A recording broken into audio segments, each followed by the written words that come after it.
Hey everyone, Kelli Higgins here with Better Homes and Gardens Real Estate Wassel Realty here in Topeka, Kansas. And today we are going to talk about organizing those closets in your house. So it's a new year, we're in January, and I know that you're wanting to get organized this year. So stick around. I'm going to give you a lot of great tips for organizing your closets, and most of them you can do without spending a dollar. So today we're talking about organizing closets, and this is something I'm super passionate about because I love to organize. I know that sounds really dorky, but I really do. I mean, my pantry's organized, my spaces are organized, and my closet, you better believe, is organized. Okay, so I have 5 great tips for you guys today to organize. The very first tip, number 1, is to prepare for your organization. So what I want you to do is go to the store. I want you to buy all matching hangers because that looks really nice and uniform. Don't have to do this, but something I love to do. I also like to look in my closet and see, do I need a scarf holder? Do I need a tie holder? Do I need something to organize my shoes with? So like floor shoe racks or maybe shoe boxes like the plastic ones that are clear and you can see through them. Or let's see, we already said the hangers. Let's see. Oh, I know one of my favorite ones is air fresheners. So none of us want to claim that our closet smells stinky, but let's be honest, you guys, our shoes are in there and we wear them all day long. So of course our shoes are going to be, or our closets are going to be kind of stinky. So I like the plug-in ones. I have a plug-in one and I have one that like sprays the air freshener every like 2 minutes or something. I don't know. But I always like my closet to smell good. So that's something I always keep up on. So that's what you're going to go to the store, make a little list, go in your closet, see what you need, and go prep, buy everything that you need. So that way you're not running to the store mid-organization. Because this is something I think that you can do within a day. One rainy Saturday, you can have an organized closet, guys. You can do it. Okay. So tip number 2. We are going to remove everything from your closet. That tip is really easy. So you're going to take everything out. Doesn't matter what you do with it. If you throw it on your bed, on the outside of your closet, whatever you want to do. I always try to like pile up like things with like things. So all my clothes go on the bed and all my shoes go on one side. All the husband's shoes go on the other side. You know, kind of keep things separate, but basic piles. Another nice thing, kind of a pro tip that you can do is just line up plastic bins. I like one for trash, one for recycling, and one for donate. That way it's easy just to throw things in and you know exactly what those bins mean. So preparation is key. All right, so that was number 1 was preparing. Step number 2 is cleaning out your closet. Okay, so step number 3, I'm kind of running through these fast. I hope you're keeping up. Number 3 is scrub your closet. I do feel like the closet area is an area in your home that gets overlooked pretty often for spring cleaning, fall cleaning, winter cleaning, whatever you want to call it. You know, we don't take all of our shoes off the shelves if you have those and clean underneath your shoes very often. We don't vacuum underneath our hanging clothes very often or dust those very top shelves very often. So this is a really good opportunity to put in a little elbow grease, spray it down with whatever product you prefer, clean, vacuum, dust, do all of that. Make sure all your light bulbs have been changed and it's really bright and easy to see in there. If you have a window in your closet, go ahead and clean that now, clean the blinds, that kind of stuff. Little side pro tip is it's actually really good not to have any windows in your closet. If you do, then I would highly recommend getting some really good blinds in there because the UV rays that come off of the sun every day really can affect your clothes. So that's a little side note. Okay, so number 3 was clean your closet. Tip number 4, this is where it gets kind of hard and time consuming. And that is just going through your stuff. Now, go through one pile at a time because how do you need an elephant? One bite at a time. So that is what I really recommend.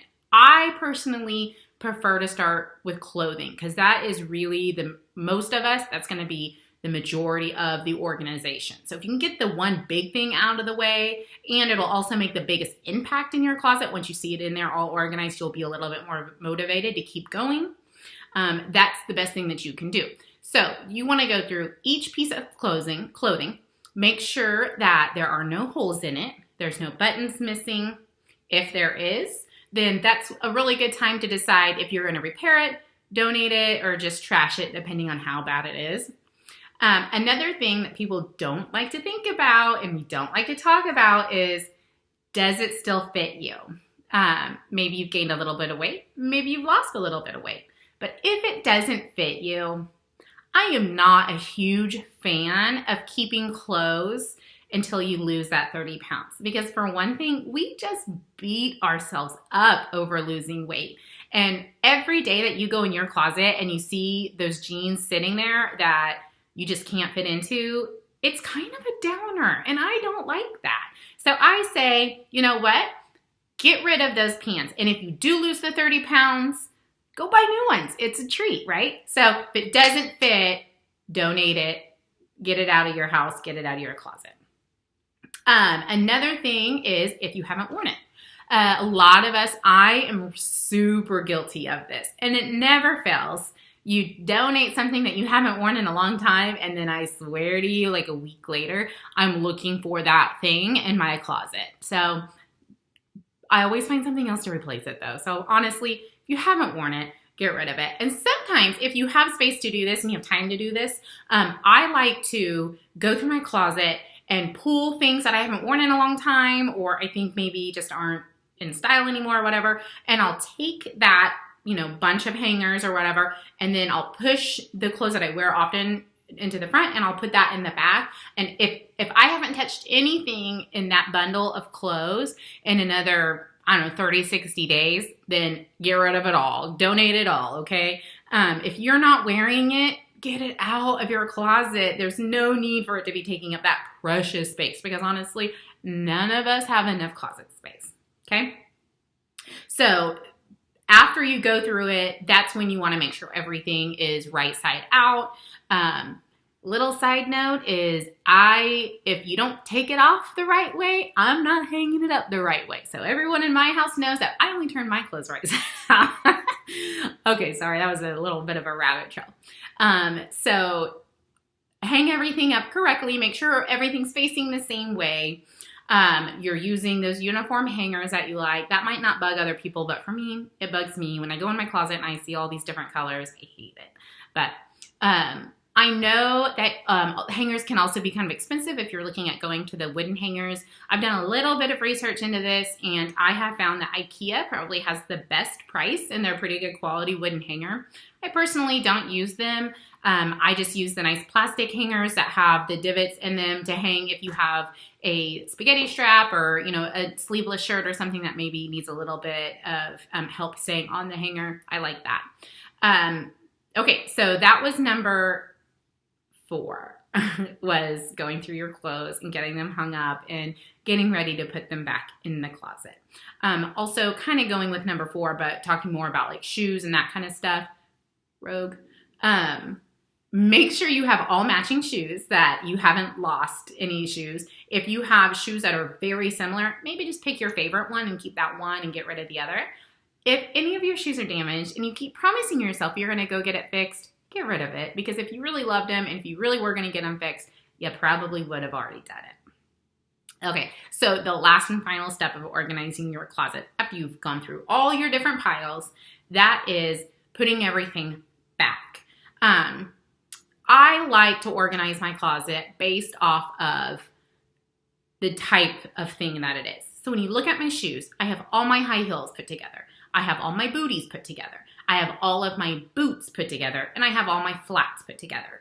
I find it easier when I'm planning my outfits and that kind of stuff, just to kind of visually think about what I have in my closet, and it's much easier to find. Some things that I don't organize near strictly are my scarves. I actually have a holder now, but they all fit in their own little hole, and I just stick them in whatever hole, and I just know, though, that's where my scarves go. After I wear them, I put them straight back there. They don't go anywhere else.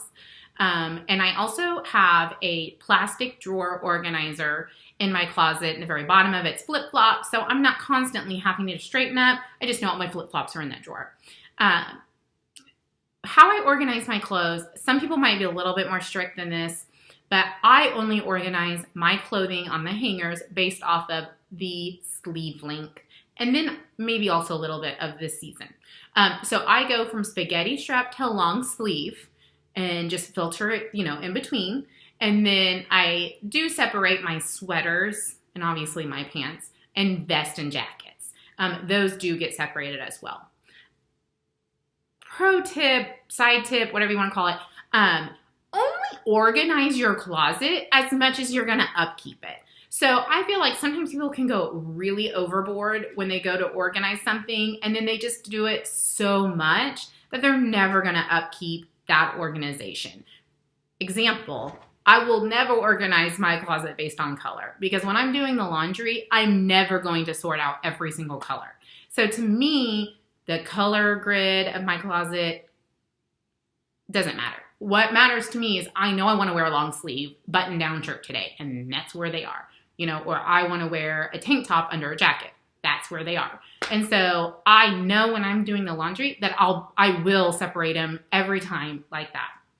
And maybe, I've gotten a little bit used to doing that, but the color thing is just too much for me. So that was the other thing, my flip-flops is, let's be honest, I have a ton of flip-flops. So I got tired of constantly picking them up and trying to organize them.